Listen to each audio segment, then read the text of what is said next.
दोस्तों, हमारी आज की दौड़ भाग भरी जिंदगी में स्ट्रेस और अनहेल्थी लाइफस्टाइल के कारण दिल की बीमारियों का खतरा बढ़ता जा रहा है। लेकिन क्या आप जानते हैं कि हार्ट अटैक अचानक नहीं आता? हमारा शरीर, हमारा दिल अटैक आने से पहले हमें कुछ संकेत देता है, कुछ वार्निंग्स देता है। अगर हम इन संकेतों को सही समय पर पहचान लें, तो न सिर्फ हम अपनी जान बचा सकते हैं, बल्कि अपने किसी प्रियजन की भी मदद कर सकते हैं। तो आज इस वीडियो में हम आपको बताएंगे हार्ट अटैक आने से पहले मिलने वाले उन संकेतों के बारे में जिन्हें आपको बिल्कुल भी नजरअंदाज नहीं करना चाहिए। इस वीडियो को अंत तक जरूर देखिएगा, क्योंकि ये जानकारी आपकी जिंदगी बचा सकती है। दोस्तों, जब भी हम हार्ट अटैक के बारे में सोचते हैं, तो सबसे पहले हमारे दिमाग में क्या आता है? सीने में तेज दर्द है ना? और यह बिल्कुल सही है। हार्ट अटैक का आम लक्षण है सीने में दर्द होना, जिसे मेडिकल भाषा में एंजाइना भी कहते हैं। लेकिन यह दर्द कैसा होता है? ज्यादातर लोगों को लगता है कि यह एकदम से तेज चुभने वाला दर्द होता है, पर जरूरी नहीं है। कई मामलों में यह दर्द हल्का भी हो सकता है। आपको सीने के बीच में या थोड़ा लेफ्ट साइड में एक दबाव, एक भारीपन या जकड़न सी महसूस हो सकती है।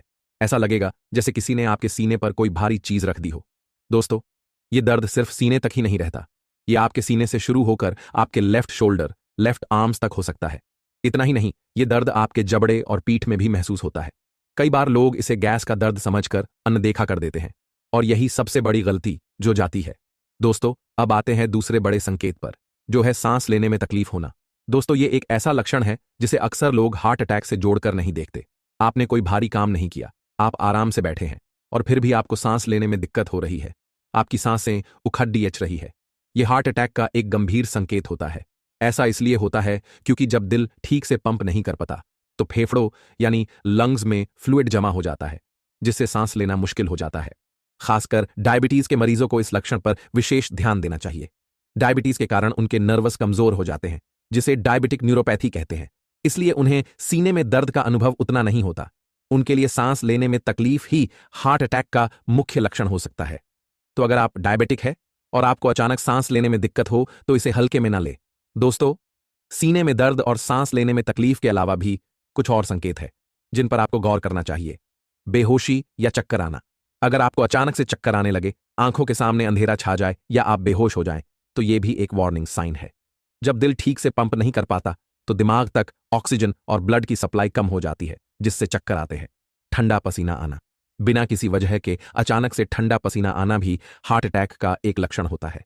आपका शरीर स्ट्रेस में चला जाता है, जिसके कारण यह होता है। थकान। अगर आपको बिना किसी मेहनत के बहुत ज्यादा थकान महसूस हो रही है, इतनी कि आप रोजमर्रा के काम भी नहीं कर पा रहे, तो यह भी एक संकेत हो सकता है।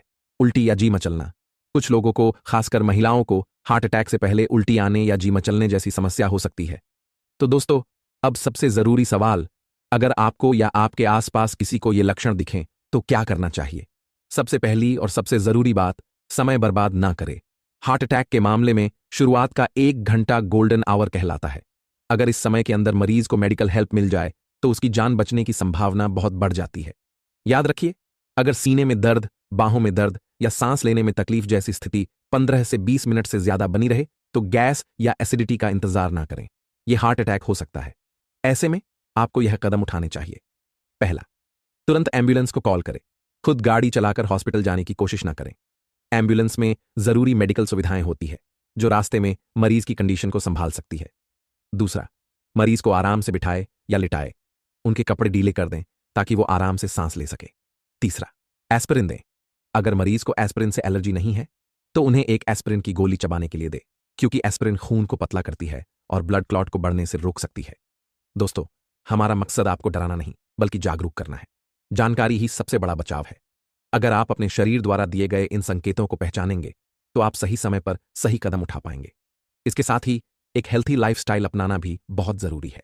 सही खान पान, रेगुलर एक्सरसाइज, स्ट्रेस से दूर रहना और समय समय पर अपने हेल्थ चेकअप्स करवाना, ये सब आपके दिल को स्वस्थ रखने में मदद करेगा। हमें उम्मीद है कि ये वीडियो आपको पसंद आई होगी। इस जानकारी को अपने तक ही नहीं रखें, अपने दोस्तों और परिवार के साथ भी जरूर शेयर करें। क्या पता आपका एक शेयर किसी की जिंदगी बचा ले। अगर आपके कोई सवाल या सुझाव है, तो नीचे कमेंट सेक्शन में हमें जरूर बताएं। और आगे भी ऐसे ही इंपॉर्टेंट हेल्थ टॉपिक्स पर वीडियो देखने के लिए हमारे चैनल को सब्सक्राइब करना ना भूलें। अपना और अपनों का ख्याल रखें। स्वस्थ रहे, सुरक्षित रहे। अगले वीडियो में मिलते हैं। धन्यवाद।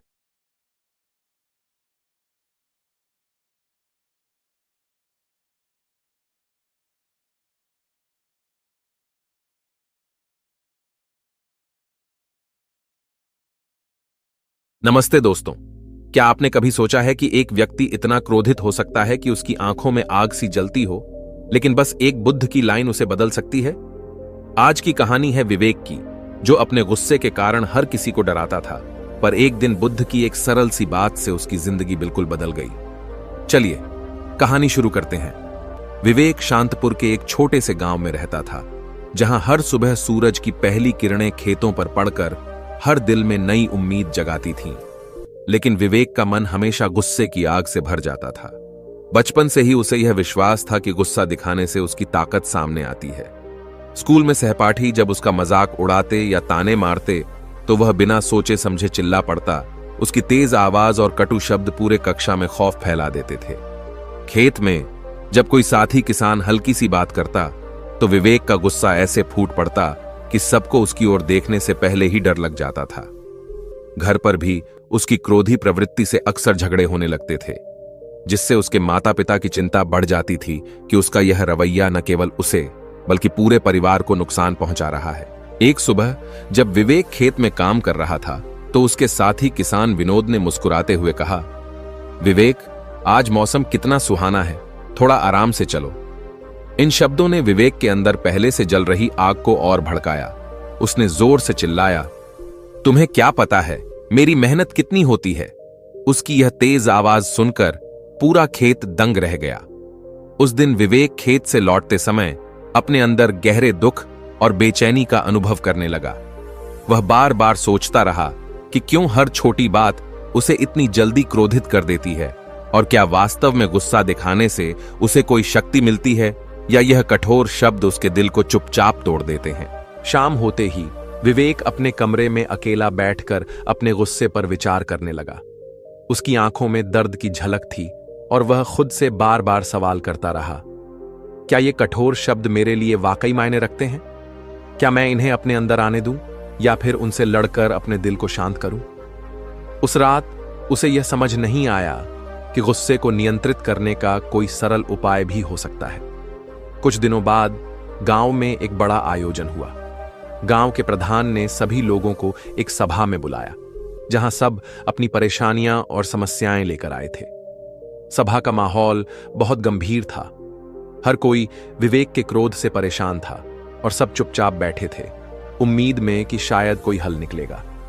तभी उस सभा में एक बुजुर्ग, शांत और समझदार व्यक्ति आए, जिनका नाम बुद्ध था। बुद्ध का चेहरा हमेशा हल्की मुस्कान लिए रहता था और उनकी आंखों में गहरी शांति झलकती थी। उनके आने से पूरे सभा में एक नई उम्मीद की किरण फैल गई। बुद्ध ने अपनी मधुर आवाज में सभी से कहा, दोस्तों, गुस्सा एक आग की तरह है, जो अगर बुझाई न जाए तो सब कुछ नष्ट कर देती है। जब भी तुम्हें गुस्सा आए तो बस एक पल रुक जाओ, अपनी आंखें बंद करो और गहरी सांस लो। सोचो कि ये कठोर शब्द वास्तव में तुम्हारे लिए क्या मायने रखते हैं।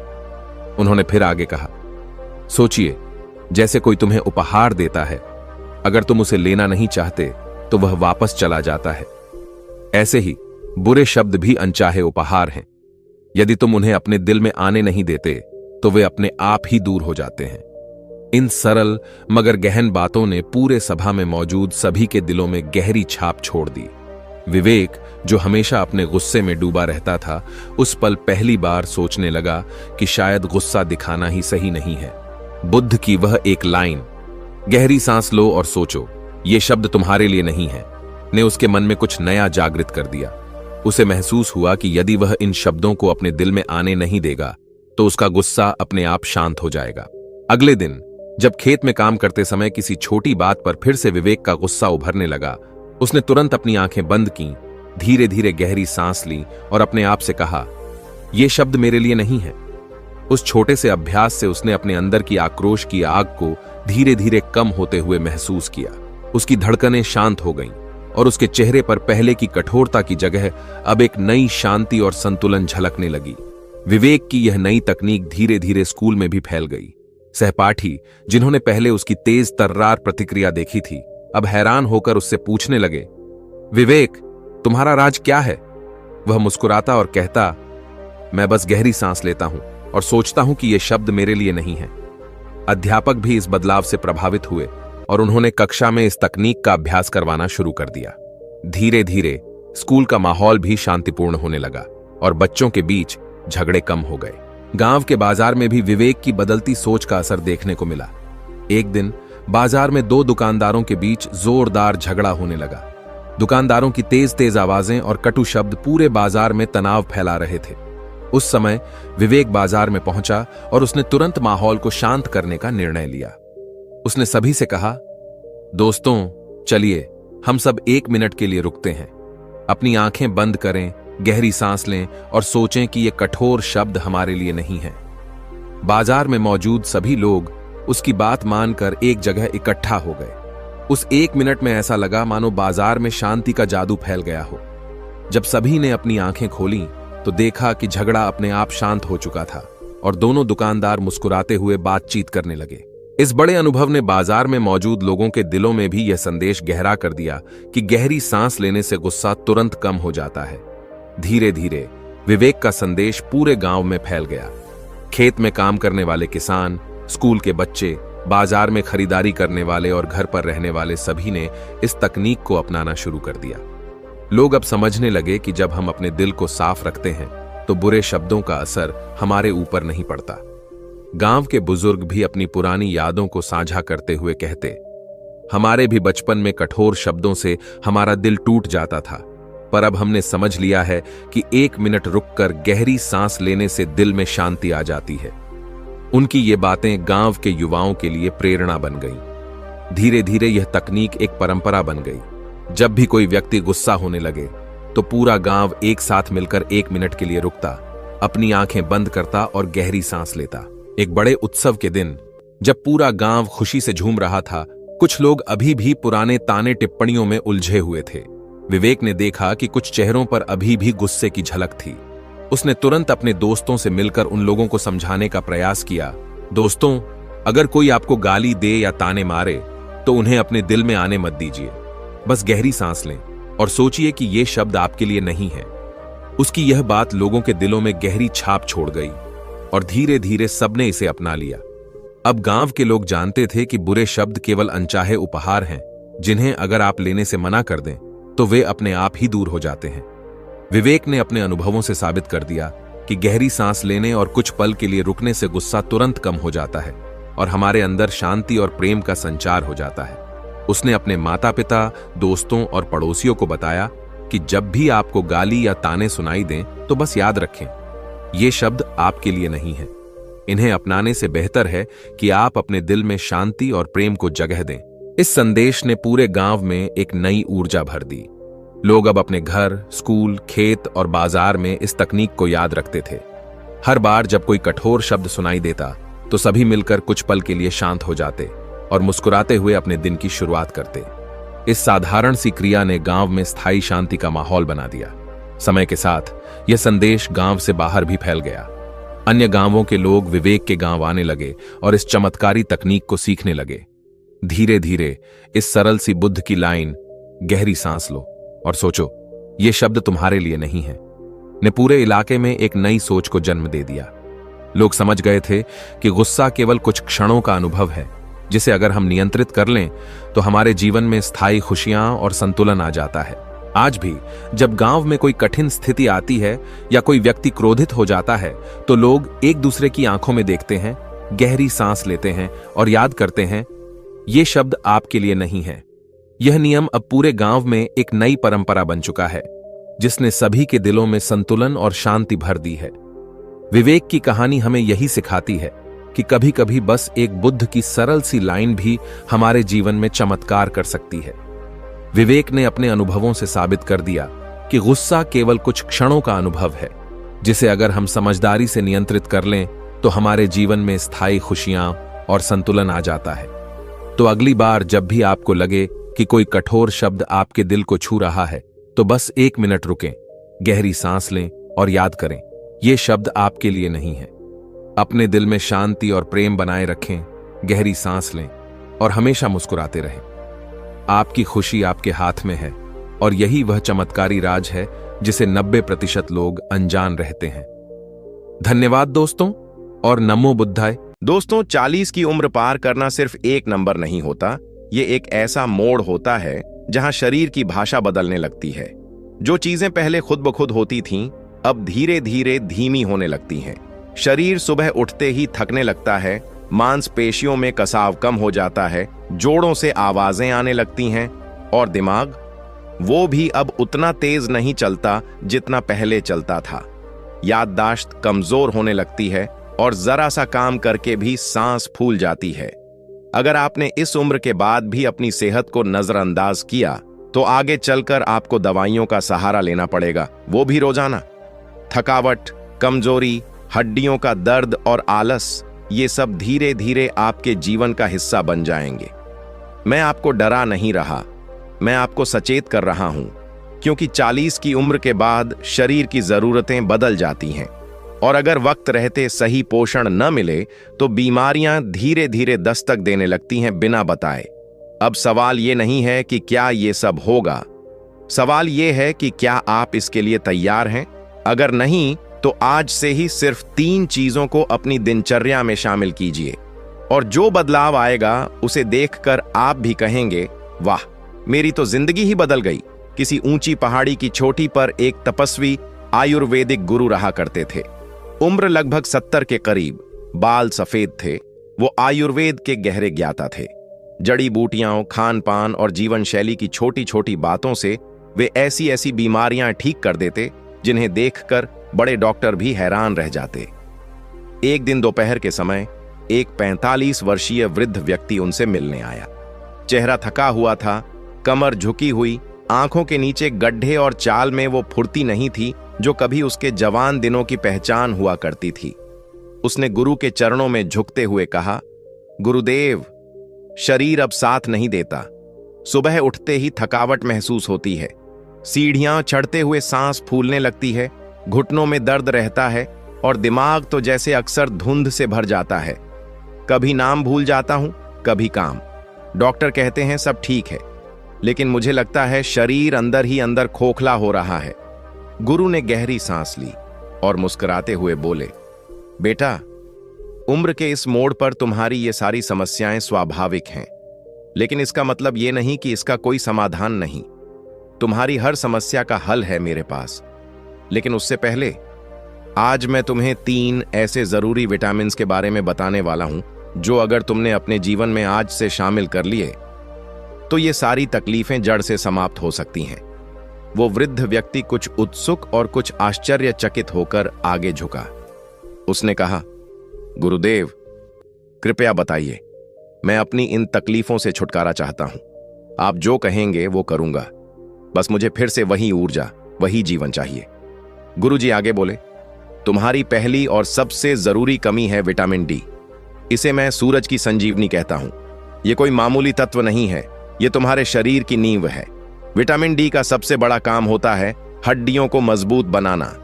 यह शरीर में कैल्शियम को सही तरीके से सोखने में मदद करता है। अगर शरीर में कैल्शियम पहुंच भी जाए लेकिन विटामिन डी की कमी हो तो वो ठीक से इस्तेमाल नहीं हो पाएगा। नतीजा, हड्डियां कमजोर, जोड़ों में दर्द और उम्र बढ़ने के साथ गठिया जैसे रोग शुरू।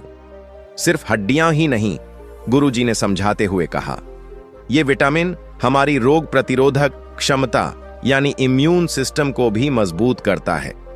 अगर तुम बार बार बीमार पड़ते हो, जल्दी थक जाते हो या शरीर में दर्द बना रहता है तो इसकी एक बड़ी वजह विटामिन डी की कमी हो सकती है।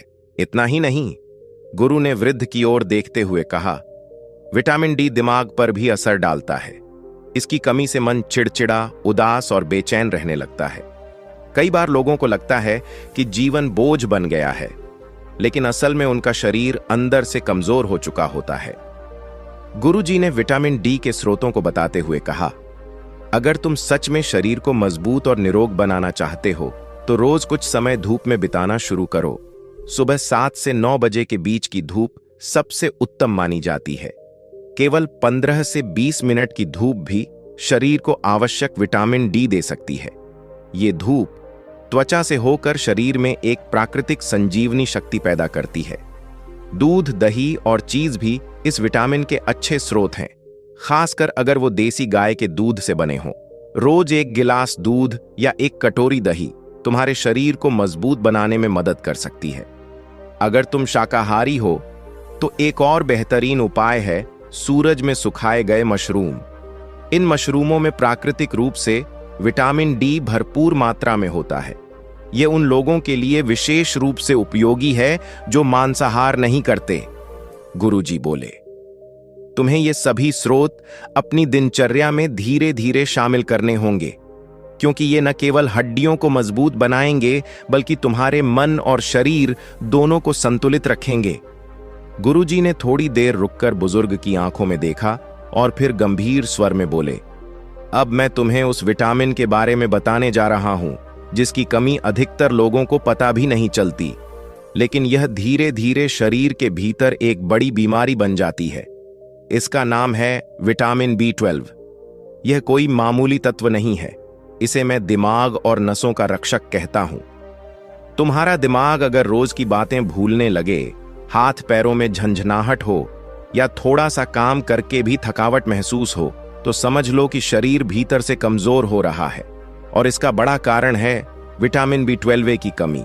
ये विटामिन हमारे नर्वस सिस्टम को संभाल कर रखता है। ये नसों को मजबूती देता है ताकि वो दिमाग से सही संकेत लेकर पूरे शरीर तक पहुंचा सकें। इसकी कमी से दिमाग सुस्त हो जाता है, याददाश्त कमजोर पड़ने लगती है और कई बार लोग भूलने की बीमारी तक का शिकार हो जाते हैं। सिर्फ इतना ही नहीं, गुरुजी ने अपनी बात आगे बढ़ाई। B12 शरीर में लाल रक्त कोशिकाओं को बनाने में मदद करता है, और ये लाल रक्त कोशिकाएं ही वो वाहन हैं जो शरीर के हर हिस्से तक ऑक्सीजन पहुंचाते हैं। अगर ये कम हो तो शरीर में थकावट, कमजोरी और चक्कर आना जैसी समस्याएं आम हो जाती हैं। और सबसे चिंताजनक बात यह है, गुरुजी ने चेताया, 40 की उम्र के बाद शरीर की इस विटामिन को सोखने की ताकत कम हो जाती है। भोजन में चाहे ये मौजूद हो, पर पेट इसे पूरी तरह से ग्रहण नहीं कर पाता। इसलिए इस उम्र के बाद इसका ध्यान रखना और भी जरूरी हो जाता है। गुरुजी ने बुजुर्ग की ओर देखकर शांति से समझाया, अब मैं तुम्हें बताता हूं कि ये विटामिन B12 कहां से प्राप्त किया जा सकता है। कई बार लोग सोचते हैं कि सिर्फ दवाइयों या टॉनिक से ही शरीर मजबूत होता है, परंतु सच्चाई ये है कि सही और प्राकृतिक आहार ही असली औषधि है। पहला स्रोत है दूध। शुद्ध और देसी गाय का दूध, जो हमारे बड़े बुजुर्गों का पेय रहा है, B12 का सबसे सहज और पवित्र स्रोत है। रोज सुबह 1 गिलास गुनगुना दूध पीना सिर्फ शरीर को ताकत नहीं देता, बल्कि दिमाग को भी तेज रखता है। दूसरा है दही और पनीर। गाढ़ा दही, विशेष रूप से घर में जमाया हुआ, पाचन को सुधारता है और शरीर में B12 का भंडार भरता है। देसी पनीर, जो ताजे दूध से बना हो, वह भी इस विटामिन का अच्छा स्रोत है। नियमित सेवन से नसों में जान बनी रहती है। तीसरा स्रोत है वनस्पति आधारित पेय। आजकल कुछ पौधों से बनने वाले पेय भी उपलब्ध हैं, जैसे सोया से बना दूध, जिन्हें B12 से समृद्ध किया गया है। ये शुद्धता के साथ शरीर की आवश्यकता भी पूरी करते हैं। गुरुजी ने अंत में कहा, बात यह नहीं कि कौन क्या खाता है, बात यह है कि शरीर को जो चाहिए उसे संतुलित रूप से दिया जाए। और अगर तुम 40 के बाद भी तेज दिमाग, मजबूत नसें और निरोगी जीवन चाहते हो, तो इन स्रोतों को अपने आहार में जगह जरूर दो।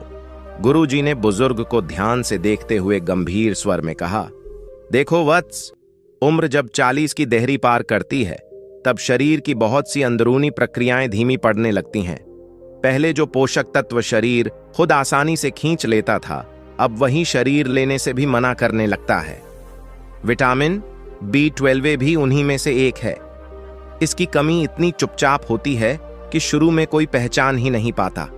धीरे धीरे हाथ पैर सुन्न पड़ने लगते हैं, कभी झुनझुनी सी चलती है, कभी बिना वजह चक्कर आने लगते हैं। लगता है जैसे शरीर साथ छोड़ रहा हो।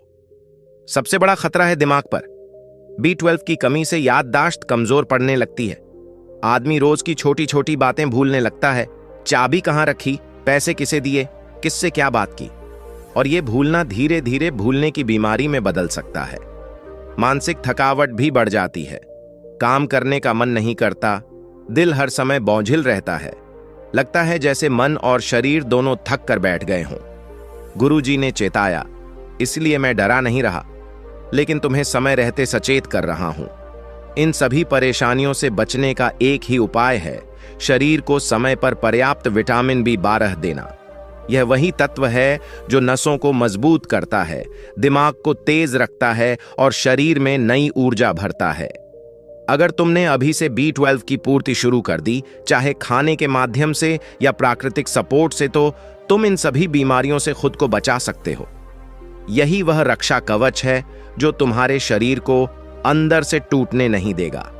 गुरुजी अब तीसरे और अंतिम विटामिन की ओर बढ़े और बोले, वत्स, अब मैं तुम्हें उस तत्व के बारे में बताने जा रहा हूं जो अगर शरीर में कम हो जाए तो सबसे पहले उसका असर तुम्हारी चाल पर दिखता है। हड्डियां चटकने लगती हैं, कमर झुक जाती है और सीढ़ियां चढ़ना भी कठिन लगने लगता है। मैं बात कर रहा हूं कैल्शियम की। कैल्शियम को यूं ही हड्डियों की रीढ़ नहीं कहा गया। यह शरीर का सबसे जरूरी खनिज है, खासकर जब उम्र ढलने लगे। हमारे शरीर में 99% कैल्शियम हड्डियों और दांतों में संग्रहित होता है, लेकिन यही 1% जो खून में घूमता है, वही हमारे दिल की धड़कन, मांसपेशियों की ताकत और तंत्रिका तंत्र की सक्रियता को नियंत्रित करता है। गुरुजी बोले, अगर शरीर में कैल्शियम की कमी हो जाए तो न सिर्फ हड्डियां कमजोर पड़ने लगती हैं, बल्कि दिल की धड़कन अनियमित हो सकती है, मांसपेशियों में ऐंठन शुरू हो सकती है और तंत्रिका तंत्र कमजोर पड़ जाता है। यानी सिर्फ हड्डियां ही नहीं, पूरा शरीर अंदर से ढहने लगता है। इसके लिए वैज्ञानिक तथ्य भी महत्वपूर्ण है। 30 की उम्र के बाद हड्डियां धीरे धीरे अपनी मजबूती खोने लगती हैं। 40 की उम्र के बाद शरीर की कैल्शियम अवशोषण की क्षमता घट जाती है। औरतों में यह समस्या मीनोपॉज के बाद और तेज हो जाती है, जिससे ऑस्टियोपोरोसिस यानी हड्डियों के खोखलेपन का खतरा बढ़ जाता है। इसलिए गुरुजी ने कहा, अगर तुम चाहते हो कि बुढ़ापे में भी तुम्हारे पैर मजबूती से जमीन पर टिके रहें, रीढ़ सीधी रहे और शरीर थके नहीं, तो अभी से कैल्शियम की पूर्ति शुरू कर दो। यही वह पोषक तत्व है जो तुम्हें अंदर से मजबूत बनाता है, तुम्हारी उम्र को थाम कर रखता है। गुरुजी ने आगे समझाया, वत्स, कैल्शियम कोई दवा नहीं है। ये तो हमारी रसोई और खेत खलिहानों में वर्षों से मौजूद है। लेकिन अफसोस, आजकल लोग स्वाद और तात्कालिक आनंद के पीछे भागते हैं और वो चीजें छोड़ देते हैं जो उन्हें जीवन भर मजबूत बनाए रखती हैं। अगर तुम अपने शरीर को अंदर से मजबूत बनाना चाहते हो तो सबसे पहले गाय का दूध, घरों में बना दही, छाछ और देशी पनीर को अपने भोजन में जगह दो। ये न सिर्फ कैल्शियम से भरपूर हैं, बल्कि पचाने में भी आसान हैं और शरीर इन्हें सहजता से ग्रहण करता है। इसके अलावा जो चीजें तुम अक्सर हल्के में लेते हो, जैसे तिल, मूंगफली और बादाम, वो असल में शरीर के लिए अमृत के समान हैं। इनमें मौजूद प्राकृतिक तेल और खनिज न सिर्फ हड्डियों को मजबूत करते हैं, बल्कि मांसपेशियों को भी शक्ति देते हैं। तिल विशेष रूप से ठंड के मौसम में हड्डियों के लिए बेहद लाभकारी माना गया है। तुम्हारे खेतों की गोद में जो हरी पत्तेदार सब्जियां उगती हैं, जैसे पालक और मेथी, वो भी किसी औषधि से कम नहीं है।